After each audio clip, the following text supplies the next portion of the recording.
find the email and password text boxes, and we type our username and password into them. We find the sign in button and we click it. And then we just make sure that we verify that we log in by seeing that we actually have a log out button. So that's the like real quick 5-minute demo of the Cypress Protractor migration tool. Yeah, and the important thing to note there, and Eli hinted at it, is that Protractor and Cypress fundamentally are pretty different languages. So there are things that obviously translate one-to-one, but a lot of times patterns you'll see with Protractor, like page objects, things like that, where you have abstractions on top of just the Protractor commands themselves, aren't going to translate, because it's not like it's just a code model where it takes what you pass it and it gives you at the end. So again, that's why we build it as an educational tool. So as you'll use it, you'll see some things maybe don't translate one-to-one, or maybe there's a different way to write the same type of test in Cypress, something like that. But again, it just highlight that it's an educational tool, and we hope that you guys will find it useful in helping to learn Cypress. So. Yep. And to go even more in depth, we have a Protractor migration guide that you can find here at the site. And this goes deep into all the stuff Protractor and the equivalents in Cypress and how to get you up and running in it. So if you are looking at doing a Protractor migration tool, check our Protractor migration, check out the migration tool, and check out our migration guide. It'll help you along your way.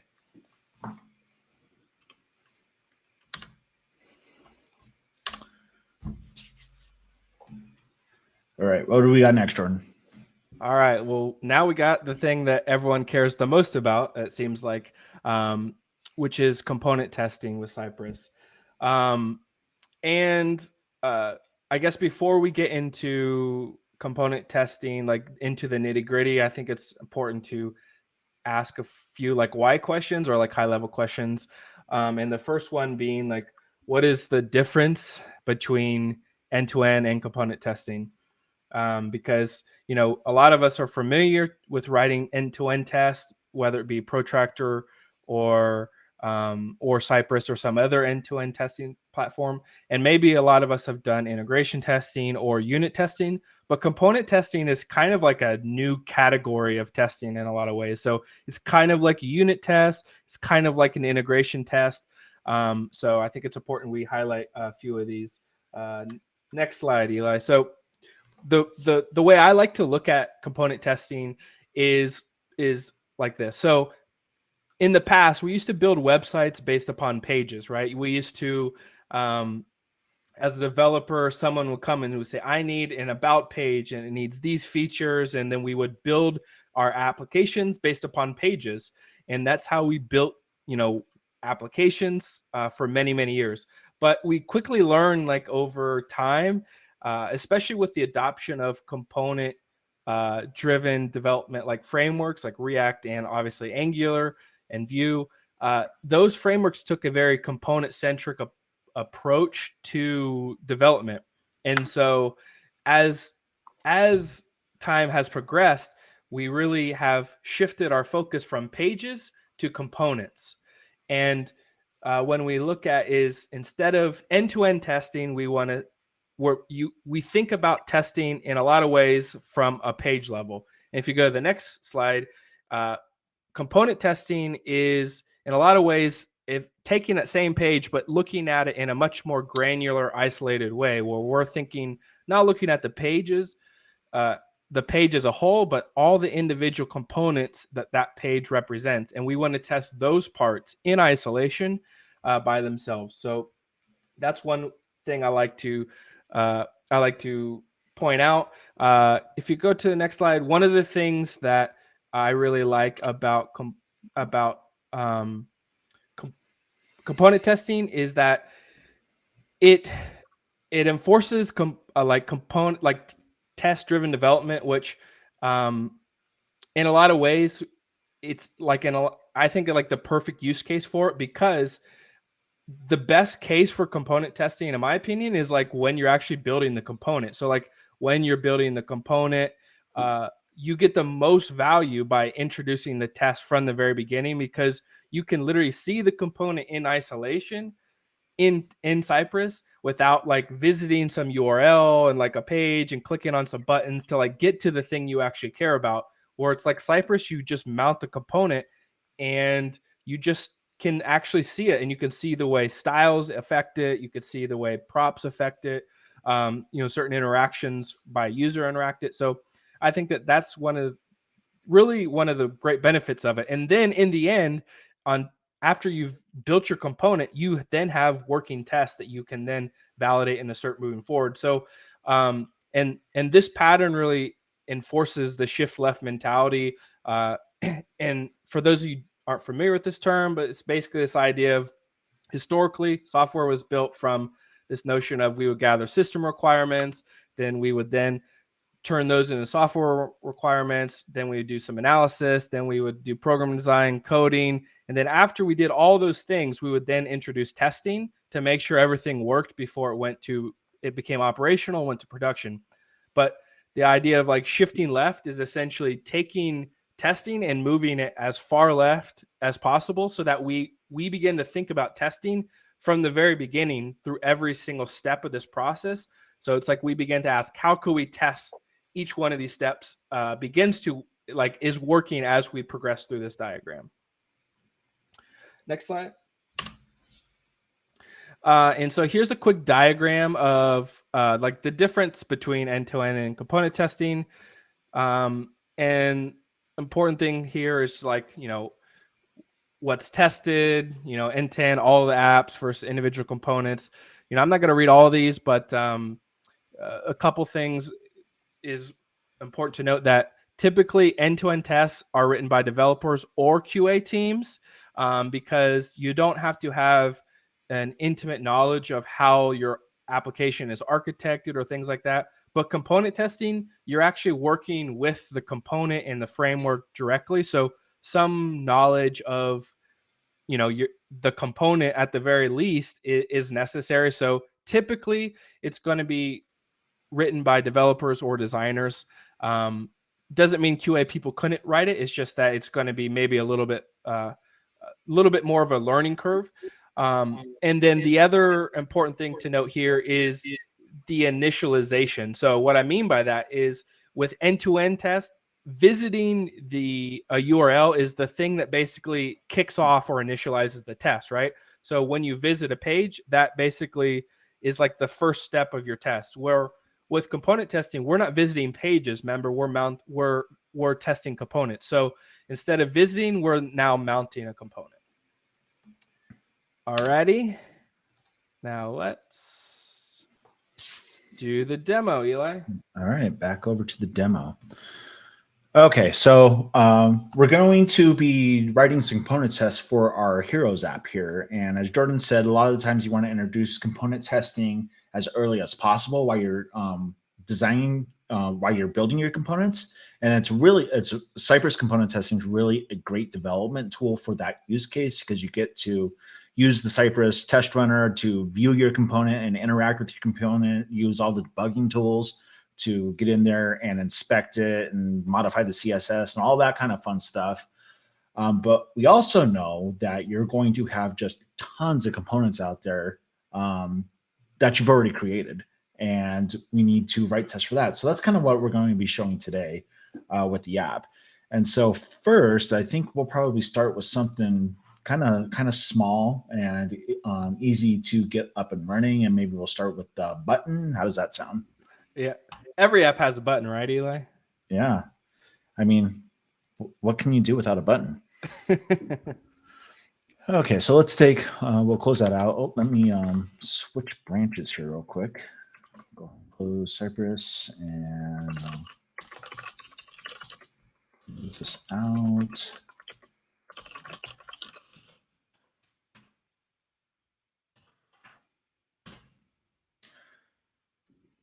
And I think everything is good. I already have Cypress installed in this project. Let's go ahead and launch it up and see what it's like to set up component testing.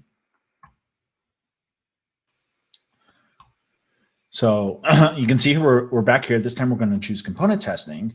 And one of the major differences between end-to-end testing and component testing is that we need some type of development server to be able to test your components into. And cool thing about Cypress is that we use the development server of your framework. So it's not like we're firing up our own development server or anything like that. And so in the case of Angular here, we're making sure that we're using Angular's development server and all the other things that come along with Angular as well. And so we'll click it. We see that we do inspection of your project to see what framework that you're using, and you can see that we detected that it's Angular. Cypress component testing also supports React and Vue and some of the meta frameworks that come with those, like Next and so on. But we're talking about Angular here today, so I'm gonna hit Next. This short screen right here is just kind of giving you a little bit of a lowdown of the dependencies that you're going to need, and we do a check to make sure that they're all there. Everything's green here, so I'll go ahead and hit continue. And then this is giving you a rundown of all the modifications that we're going to make to your project right here. So we're going to be setting up a Cypress configuration file. We're going to be setting up the Cypress folder and all the files that come in the Cypress folder that if you use Cypress, you're probably familiar with a lot of them already. Our component index HTML that we actually mount your component into, and a fixtures example file if you're doing fixtures.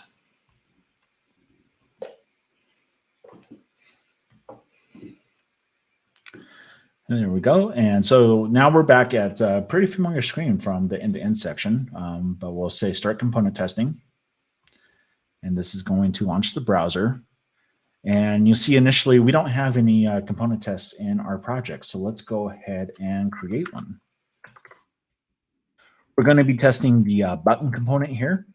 And so I'll use this little program to create a button component.sci.ts file.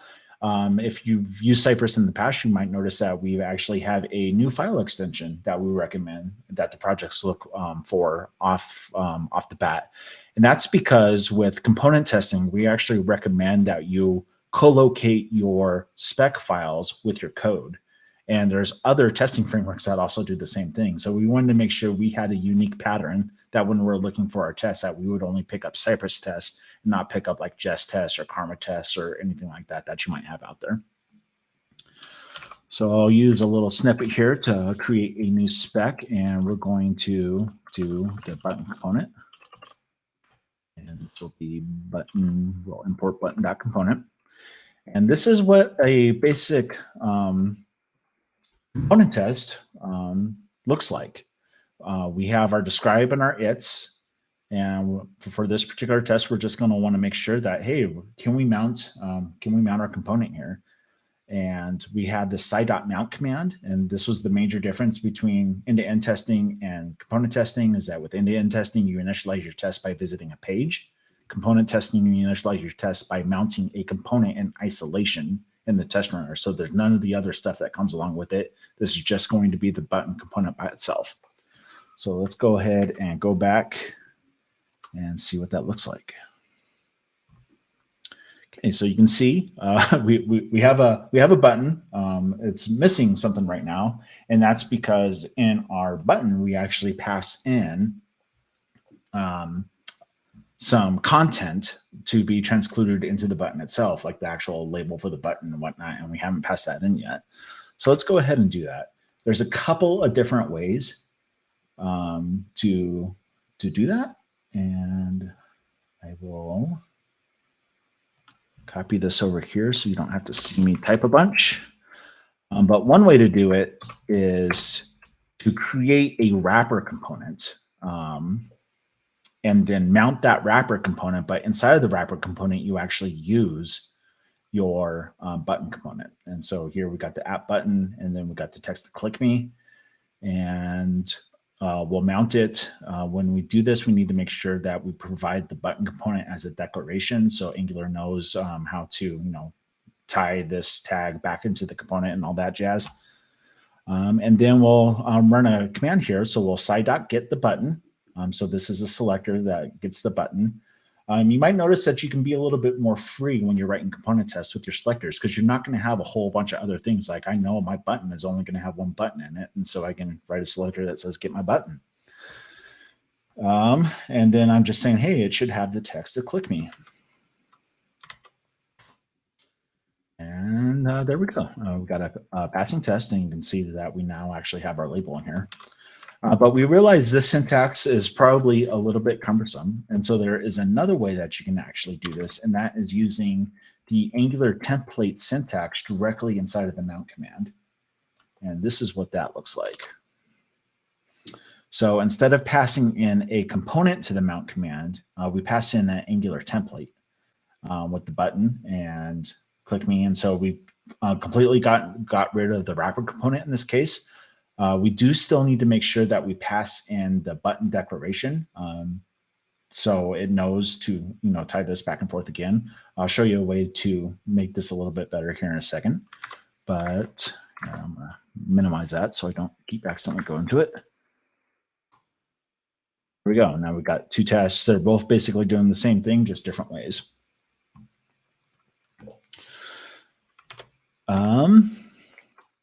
Now, you might find yourself writing a bunch of tests where you're doing repetitive things like declaring these declarations.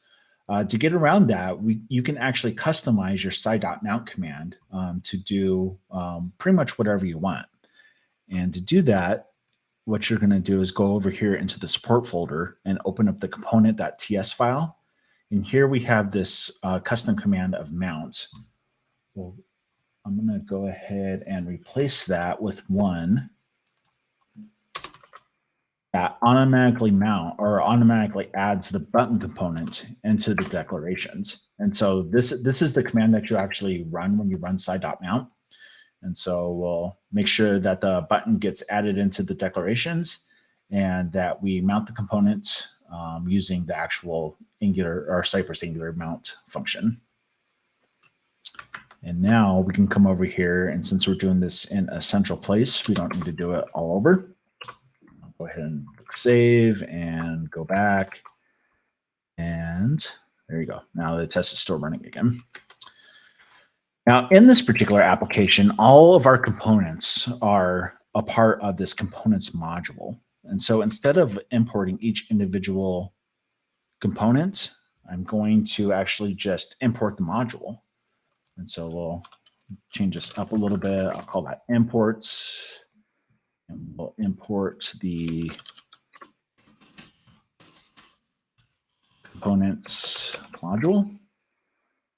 And then make sure this gets added in here. And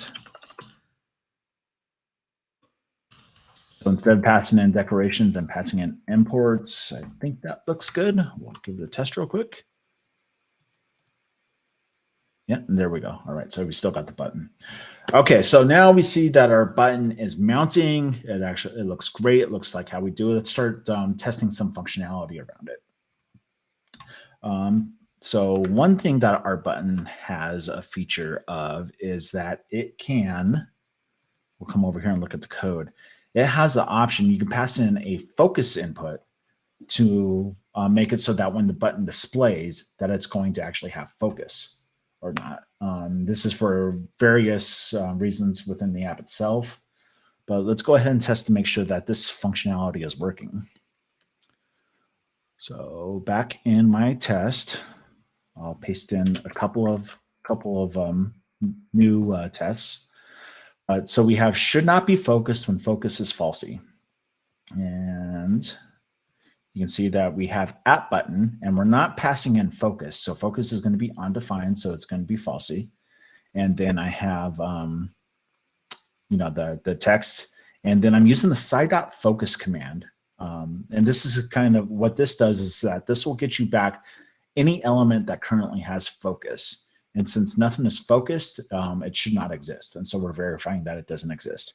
Now in the second test, we're passing in focus is true, or a truthy value. And then we're saying like, hey, the button should be focused. So get me that element. And we're just verifying that it's actually our button that's focused by checking to make sure that the text is click me.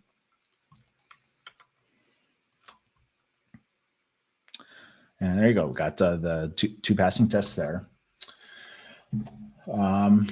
Another thing that we'll probably want to make sure that our buttons could do is respond to click events. And so in our button, we have an event emitter that when it's clicked, that this event emitter will get called.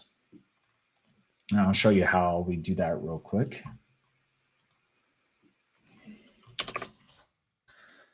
So we got a test should respond to a click event. We're mounting the component. We're making sure that when the click event is called, that our on-click event emitter gets called. And then the way that we pass this in is the second option here, the configuration, has a property called component properties. And this is where you can pass in any additional inputs or any outputs for that particular Angular component. And these will get bound to that component. And what we're doing here is we're creating a click event using this little helper function that we have here called create output spy. And this is going to create a Cypress spy that will let us listen into the event to make sure that it's getting called. And so we'll get the button, and then we'll use the Cypress click command to actually give it a user event click. And then we will get that spy that we created right here on line 42. And we'll be like, hey, you should have been called. And this is going to verify that it was actually called. And we'll come over here and we're going to see that it works. Sometimes when I'm writing tests, I like to make sure sometimes that they don't work as well. And so I'll go ahead and just uncomment out this click and just make sure I don't have a false positive. You can see here that it's waiting. This is Cypress will automatically do some waiting for you just in case it takes a little bit of time for that click event to come through. But it timed out after 4 seconds and it's like, hey, you said it was going to be called. It never was called, so we failed your test. And go ahead and put that back in, and the tests now pass again. You can see every time I save the spec file, the test automatically rerun, and sometimes it's so fast that it's usually done before I actually pull back open the browser.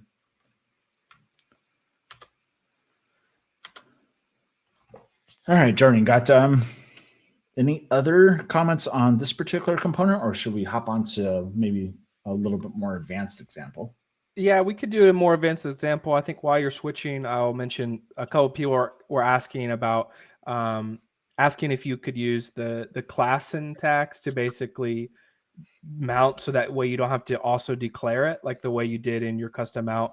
And yes, you can. I think that if you scroll up to the very top example of your test here, here's example of button component. And when you mount using this syntax where you actually pass it the class under the covers of mount, we basically take that, add it to the declarations array for you.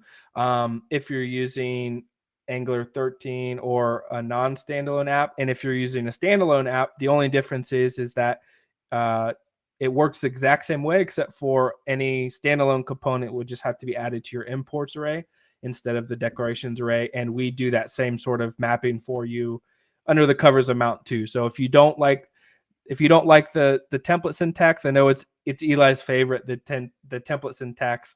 But some people like the class syntax as well. So either way you like to do it, it works. Just note that when you pass it a string, the mount doesn't know what you're passing. It doesn't know the class or how to pass it to the Angular compiler.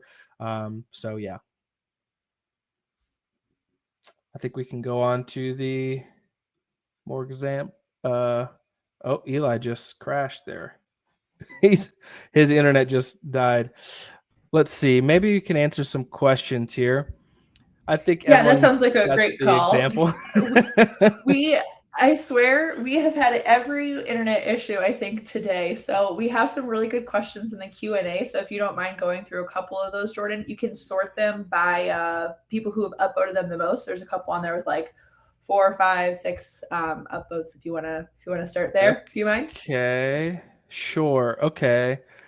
So looks like Stephanie says we experienced several flaky issues when running end-to-end on our Angular app.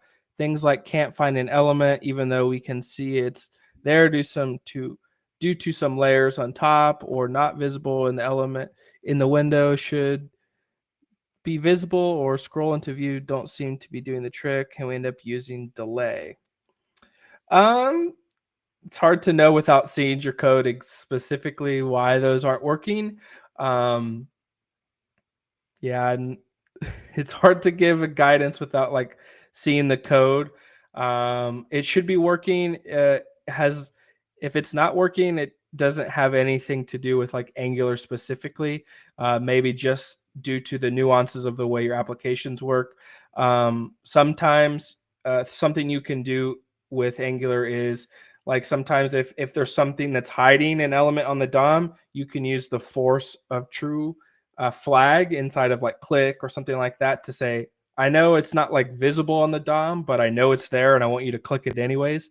You can use something like that. But yeah, other than that, Stephanie, I feel like that's not a good answer to your question, but I'm sure if you reach out to us on Discord or Twitter or something after this, we'd be happy to maybe look into more specific reasons why it's maybe not working. Steven asks, is there a way to structure your tests in such a way to use JSON fixtures for local testing and then reuse the same test to test the same user journey on dev or QA server? So yeah, so Cypress has this notion of something called intercept, and basically what it does, and Eli was just getting ready to demo that, but the idea of that is, let me pull up an example. I think this will probably be the best way to explain it. And I apologize, but I was not planning on demoing. Let's see. Let me share my screen.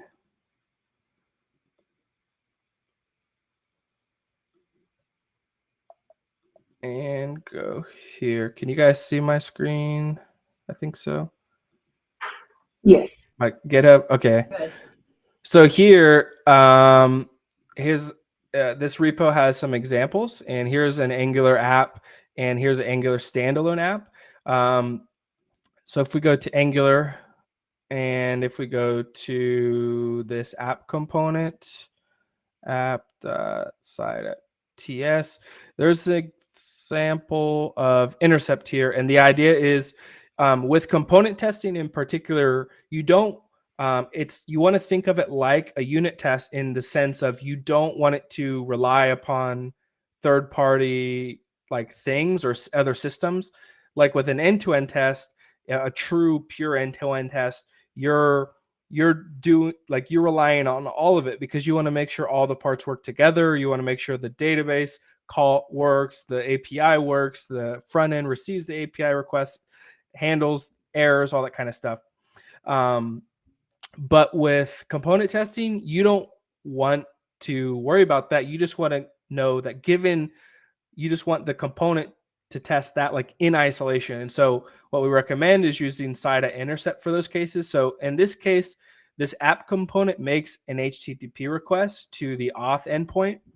And we can then specify that in this example, when we get a 200, basically the user is authenticated.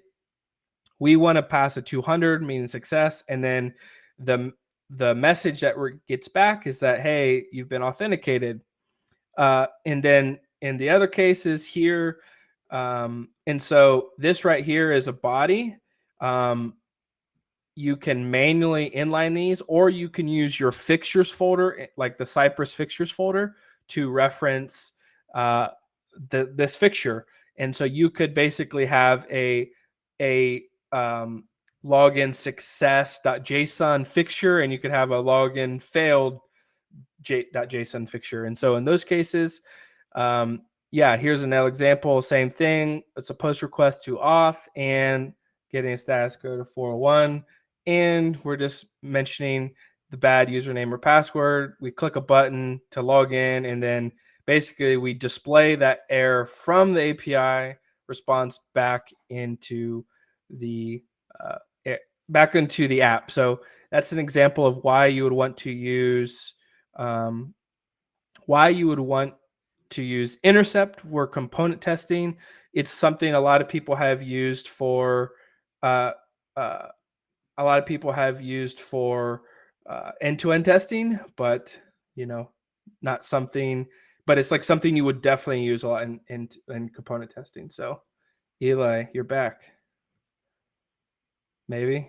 Yeah, hopefully. You want to finish up your little app, or should we keep taking questions? Yeah, I think that might have ate into the time that we had Yeah. to demo that last one. And I'm just hoping I didn't get like stuck in some really uncompromising No, like it was like looking to the side, and I was thinking, I think Eli's really perplexed on something, or no, he's frozen. So, Brent has a really good question. I see. He said, "Can we pass input items using the class syntax?" So yes. Can you share that? Like, do you have that screen up, Eli? Yeah, hold on a second. Be most beneficial to show it. Or are you looking at my code? Yeah. Okay. Yep. So back over here, and so question was with the class syntax like this, right? Yeah. So basically, it's the same exact way. Okay, maybe not the same exact way, but you use the component properties here to pass in those, right? Yep. Okay. Yeah, so in this particular case, the button component has that focus that we saw earlier, so we can pass that in, and say it's true. You can tell here when we are passing in a component, we get really good IntelliSense that's showing us like all the stuff that's available on our component that we can pass in and stuff. We don't currently get that with the template syntax because we don't know offhand right now of what the component is. We'll hopefully be able to get that in the future. But for right now, like, yeah, if you're passing in the component, get some pretty good IntelliSense on it. Perfect. Steven has another question. He asked if you're using something like NX, would you create a separate project for your set of end-to-end tests and your component tests? It's a good question. So for those of you who are not familiar with NX, it's a build tool, but it's used in a lot of cases like monorepos. And when you generate like a new application, it by default creates a matching Cypress application that is kind of like connected to your application. So that's why they're saying there's like a separate application. No, the way component testing with NX works is that we basically install Cypress into the original application because we want the component test to co-locate next to the components. So you would have your end-to-end Cypress app, and then you would have your original app that would have Cypress installed as well. So then you'd have technically like a Cypress install on both, but both of them are used for very different scenarios. And then your end-to-end app would just be configured for end-to-end, and your regular app Cypress would just be configured for component testing. Let's see. Have you started diving into the Q&As yet? Yeah, that's what I'm looking at now. So if you point out any there, how much or how little end-to-end testing is enough? Are there any metrics or references you can use? I wouldn't say. I mean, you want to speak to code coverage a little bit, Eli? Maybe that's a good place to drop this. Yeah, I mean, the answer is going to be it depends on the needs of your team, the needs of your organization. If you're shooting for a certain amount of code coverage, and basically you want to be able to get your test suite up to a point that you feel reliable in being able to ship your app when the test suite passes. And so a lot of the stuff that you're doing in end-to-end testing, you might actually find better like converting that over to component tests. So like, especially if you're testing, like if you found yourself having to write end-to-end tests to get to a particular component to test that component in a page, like you can probably take like all those tests, put them into a component test and still get the same amount of code coverage and everything else. But you'll get the advantages of component testing being that you don't have to like spin up an entire like environment, and you can like mock things a lot easier and all that fun stuff. But component testing doesn't replace end-to-end testing. In fact, like end-to-end testing actually gives you more bang for the buck when it comes to code coverage, just because when you visit a page, you are hitting so many lines of code in your application to get there. And so if you're trying to reach a certain amount of code coverage, then you're still going to want to like make sure that you're doing end-to-end testing, but you might scale it back a little bit. You might do like the most critical paths to your application or whatnot through end-to-end testing, and then do more like edge cases or UI tests and stuff like that instead of component testing. Perfect. Tyler asks, is component testing meant to replace Storybook, and what are the advantages here compared to Storybook? A couple things. It's not meant to necessarily replace Storybook. I think a couple things to note are with, Storybook has kind of fundamentally a different approach where, Cypress is a testing tool. And so, though you do get the same sort of Storybook like snapshots of this is what your component looks like in different different states, Cypress does give you that as well, but the main advantage, in my opinion, is you also get to you still run assertions and test and validate that those individual parts work as well. And it's really great for like if you had a reusable component library or something like that, like you're trying to make a design system, like it's great that it looks right, but like you want to be able to validate and test that like certain scenarios work, like when you actually ship it and it gets consumed by third-party things, right? So one of the main advantages is you can, write assertions. I know you can do that with Storybook. It's some ways. I think the main advantage with Cypress is that if you're already familiar with Cypress, you're already writing end-to-end tests. The API is the exact same. There's nothing different other than we added a mount command to mount your component, but you're using the same API, you're in the same test runner, the same tools. So you kind of get all the things that you kind of love about end-to-end testing, you just add it to component testing.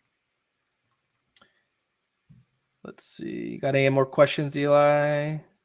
Yeah, let me know. I don't know if you're marking these off as you answer them, but there's one question here about is Cypress component testing similar to Angular testing library? And Angular testing library and kind of like React testing library are probably the best equivalents to what we have for component testing outside of Cypress.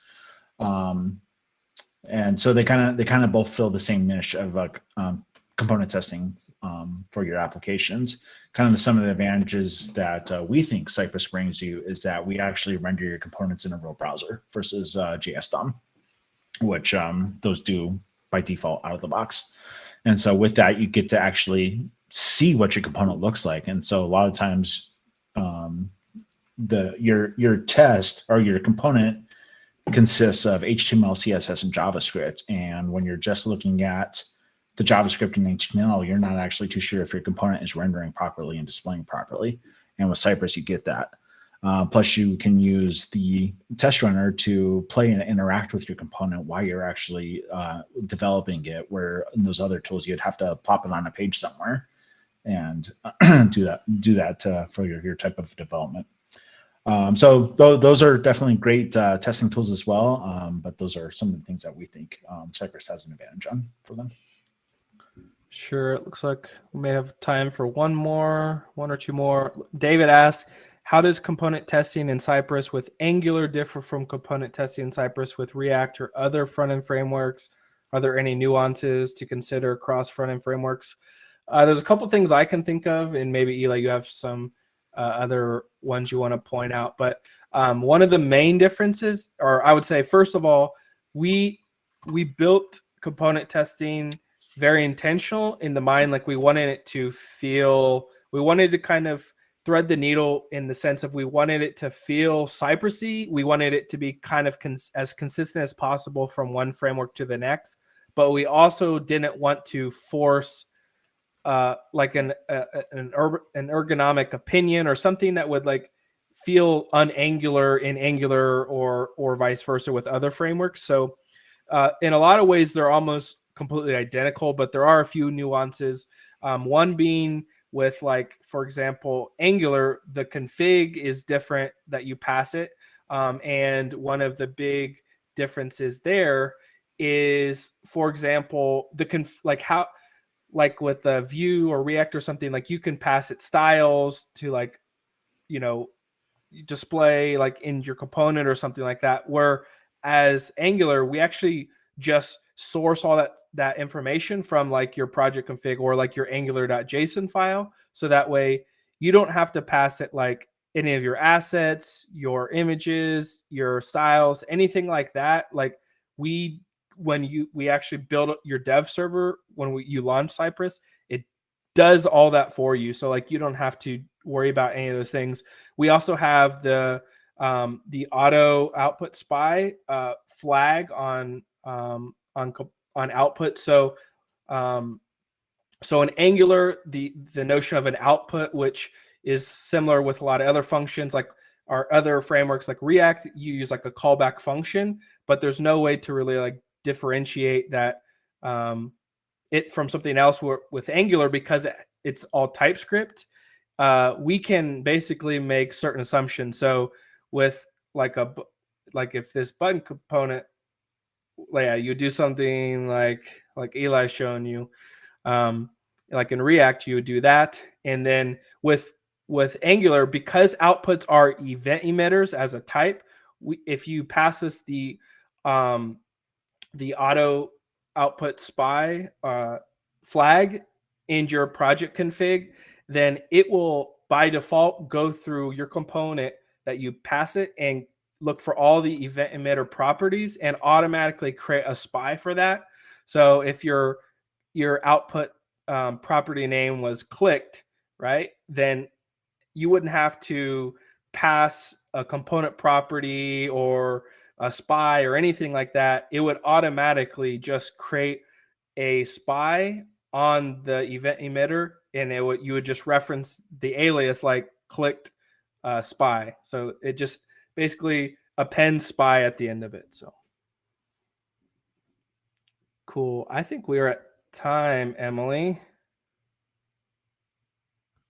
I know we didn't get to all the questions, but no, but that's because really good questions kind of coming in at the end. Thank you both, Jordan and Eli, for doing a great job, not only on getting through every internet issue we could possibly have, but also showing a great demo, great content, answering some of the great questions. Just to kind of wrap a couple pieces up, since we're at time, this has, again, recorded. This will all be shared out. We'll kind of go through the questions, and we can share them kind of amongst our team and see if there's some questions that we want to be able to share out, either like in the event description on the YouTube page, or just to kind of make sure that we cover all of that. But before we close out, Eli, Jordan, is there anything else you'd like to share? Anything else that you'd like to make sure people know about? Just want to thank everybody for coming today, and do want to say, like, hey, if you're not a member of our Discord community, come and join us over on our Discord and pop some of these questions over there as well. We'll be happy. We have an Angular channel, yeah, we'll be happy to jump in there and continue this conversation. I don't have a link to the Discord channel in the slides, but do you have it offhand? You know what, Eli, we are on the same page, because I already posted it in that, and then I pinned it up at the top, so you can go right there, join our Discord. We would love to have you there, like Angular channel. It's a great way to ask these questions, and then that way you can also tap into the knowledge of the entire Cypress community, truly the best community out there. I'm not biased at all, so that they can get in there and help make sure you get your questions answered too. Absolutely. And just want to like end this saying, like, hey, go out there and give our stuff for Angular developers a try. Let us know what you think. Give component testing a try. Send us your feedback. Right now, we currently are in beta with component testing. That is looking to go GA fairly soonish. But yeah, if you have any feedback, please get in touch. Let us know. Yeah, and come say hi to us at NGConf next week if any of you guys would be there. So. All right, see ya. We'll go ahead and end this now, and we'll see you next time.